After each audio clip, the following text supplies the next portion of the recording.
When the rave reviews started coming in on Kiss of Death, Victor Mature, who still hadn't seen the picture, had one notable comment. "I'm in," he said.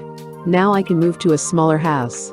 Which of course would be impossible, considering the veteran and his wife, and the 3 dogs who are living with him in the 6-room place he has now. Vic, not overly impressed with the unfamiliar adjectives critics used, was still unprepared for the sudden gain in stature he'd achieved. Otherwise he would have been better prepared the day a studious reporter rang his doorbell with a solemn pencil extended ready to let the world in on the new matured Mature, who had made peace with his public at last. The door opened to a loud blast of Alexander's ragtime band, 2 onrushing dogs and a jitterbugging Mature who wore bathing trunks, moccasins and robe, a miracle medal his mother had just sent him, and a genuinely startled look.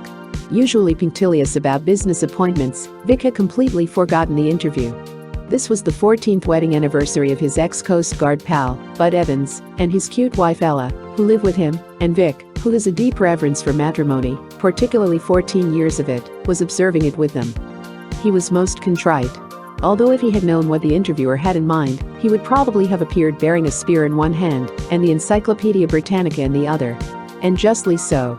For a man of Vic's intelligence could hardly be sympathetic with the sudden discovery of a possible IQ, or as he puts it, "Look, he can talk." And adds grinning, "I could always talk, I just said the wrong things." It was on a Bond tour during wartime that Vic began concentrating on making a kiss of death. He saw the handwriting on the screen in the veiled looks of people he met, the contemptuous expressions of hotel cashiers, elevator boys, the man in the barber shop. These were average American people. They didn't like this character Mature. And it hurt. It was then that Vic pledged himself, when the big show was over, to make pictures that would erase those looks. By Mature's reasoning, one can hardly plumb one's dramatic depths from behind a technicolor chorus of lovelies, or as a caveman wearing a bearskin rug.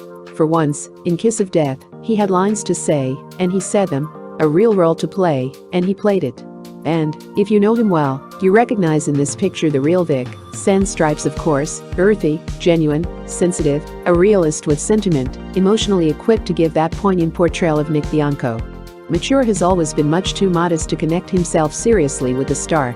To Vic, that character on the screen is entirely apart from him, a commodity to be sold, and he has gone about merchandising that Mature as objectively as the candy bars he used to sell back in Louisville. The hunk of man wasn't a brand he liked. He cringed every time he heard it. But, since Hollywood had started selling it, few stars can match the determination he displayed when he landed in Hollywood with 11 cents, set up housekeeping in a tent in a family's backyard in Pasadena, and got jobs mowing lawns, walking dogs and polishing the floor of the YMCA to help pay his tuition at the Playhouse. But from his first break as the lead in 1 Million B.C., Mature the screen star was strictly a cinema commodity to Vic. When his first picture was premiered in Louisville, Jules Seltzer, Hal Roach publicity man, had to lock him in his hotel room to keep Vic from running off to duck making a speech. This was his home, he argued. These were people he'd ground knives for and to whom he'd sold candy. They wouldn't sit and listen to him make any speech. "They'll all walk out," he said. But they applauded and remained. Even now Vic seldom sees his rushes and gets restless watching his pictures on the screen. He saw Kiss of Death twice, which alone is significant of his quiet pride in it, once in a studio projection room, and again at the Carthay Circle Theater, at the insistence of a pal who wanted him to go along. During the course of the picture the last time, he ate 2 bags of popcorn, went out 3 times for a drink of water and finally fell fast asleep. Vic got out of the Coast Guard with $800, a boat, and no place to live, and was bunking in his studio dressing room when opportunity knocked with the revolutionary role of the gun-toting consumptive, Doc Holliday, in My Darling Clementine. He will always be grateful to Darryl Zanuck and to director John Ford for taking him that seriously. His association with the great Irish director, which turned out so successfully, had a strange beginning, yet one typical of Ford's probing, analytical approach into Vic's forthrightness. He was very flattered when the director asked him to drop by his office, but his face changed when Ford intimated immediately that he had heard much about him, much of it not good, that Mature threw his rank on a set, for instance, that he ordered the crew around. "Mr. Ford, I may be a character," Vic exploded, "but so help me, I've never stepped on any human being, up or down. That's one thing I don't do." Usually even tempered by disposition, Vic has often said, "The only people I actually dislike are those who belittle other people." Today, Vic speaks of Ford with exclamatory enthusiasm as the greatest director, the greatest Irishman, the greatest human being, and defends a battered green felt hat that he wears with, "It has character. I stole it out of Jack Ford's dressing room." Notwithstanding all of which, Vic isn't wearing his new professional dignity where it shows. Hollywood without maturisms would be a dismal thought and an equally unnecessary one. Vic hasn't taken even a wisp of the veil. Having often stated, "I'm not exactly allergic to publicity, all I want out of life is the front cover," he backed it up by arriving in New York on location for Kiss of Death wearing a huge cream-colored polo coat, a natty black Homburg hat, and carrying his old sea bag slung over his shoulder. On the same trip he signed autographs for the prisoners at Sing Sing with a flourishing, "This entitles you to a 3-day pass." And once while visiting a friend at Doctor's Hospital, he donned an intern's uniform and made the rounds, giving the patients a big laugh, but worrying one doctor who thought a feminine patient must be having a relapse when she insisted Victor Mature had just been there feeling her pulse. Nothing would surprise the citizens of his own community out beyond 20th Century Fox Studios, since the day they saw him mowing his lawn attired in tails.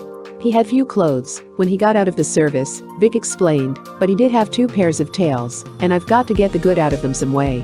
His home is a simple bungalow distinguished from the others by a silver lane curtain fluttering in the garage window, converted to an apartment for his Coast Guard pal, a blue parasol on the roof, and an occasional pair of half-chewed shoes in the front yard, the latter being the creative contribution of his German shepherd, Nicky, who's always making new acquaintances who ring the doorbell bearing a wounded shoe, or a football in the same question, "Is this your dog?" Making up the balance of Mature's immediate family of evictees are Bud and Ella Evans, their Cocker Spaniel Blackie and Vic's beloved genius, the big boxer he bought with a grand gesture from Tim Holt when Tim had no place to keep him and Vic was living in a dressing room. As might be expected, Vic's home is the house of tomorrow today. Modern, maturistic in motif, it's done with a large and lavish hand and with colorful charm throughout, from a den with its massive gray upholstered dive-ins to Vic's bedroom, which features an oversized white bed and turquoise and maroon wallpaper with a Nubian slave design, which Vic says looks loud but is really restful. With his dark good looks, Vic is often mistaken for various extractions, but calls himself strictly a mongrel Austrian, French, Swiss, Irish, Greek, and Italian, you name it. He's 33, 6 feet 3, weighs 220 pounds, and sums himself up as the happiest lonesome man in Hollywood, which when you know him is an accurate description of Mature. Vic doesn't like to be alone. He's happiest when surrounded by crowds of people and chatter, when the joint is really lumping, everybody having fun. He's quick to sense any unhappiness in others around him, and may break loose with a spirited jitterbug solo to change their mood. He enters any room like a friendly tornado, sweeping all present into a warm circle around him. As a host, he is always concerning himself over the comfort of his guests, putting a prop underfoot, moving an ashtray nearer, and never letting a glass go dry. His friends are a mixed and stimulating assortment of doctors, lawyers, publicity personnel, writers, and many ex-servicemen who may just watch a ball game on his new television machine or get involved in a widely divergent discussion of world economics or philosophy. Vic's dates number both motion picture and non-professionals, but at present he's confusing commentators with his revived romance with Rita Hayworth. This is causing some serious speculation among his friends, who well remember that years ago, when she needed it most, Vic taught Rita to laugh again, and quit laughing himself, inside. Intermittently, he fancies himself quite a gourmet. He improvises on proven recipes, makes his hotcakes with whipped cream, puts canned peaches on his baked hams instead of the more conventional pineapple, and throws everything but a leftover house guest into the seasoning to some special sauce. He's equally generous with long-distance telephone calls, particularly at odd hours, and his mother in Louisville, to whom Mature is deeply devoted, is never surprised to pick up the phone and hear his vigorous, "Hiya, sweetie," his standard greeting for the opposite sex, including Bud Evans' 4-year-old daughter. From all indications, there will be no more bearskin rugs or glamorous scams for Vic to hide behind, for which he thanks Daryl Zanuck, who kept his word to give him something he could really tear into. He has a new 4-year deal without options and with a substantial raise that's indicative of a studio quote on Vic's future. Henry Hathaway, noted director of Kiss of Death, says emphatically that rugged realism is Mature's forte. When asked for his own serious comment on that picture, Vic is very apt to say he only regrets that the neighborhood grouch back in Louisville who'd always predicted that Mature boy will wind up in prison someday didn't live to see it. But break him down, and he will admit, "It gives me such a wonderful feeling inside, such a good feeling, I can't explain it, but you know." As to what the new Mature wants to do from now on, he says, "Anything down to earth. I should never do the other things, not with these sad spaniel eyes of mine, and the sad droopy-looking puss. At least my friends think it's sad," he shrugs, "others just think I'm smelling something." And, shrug as he may, it's the sweet smell of success, the kiss of life to a screen Vic, matured. Photoplay magazine, January 1948.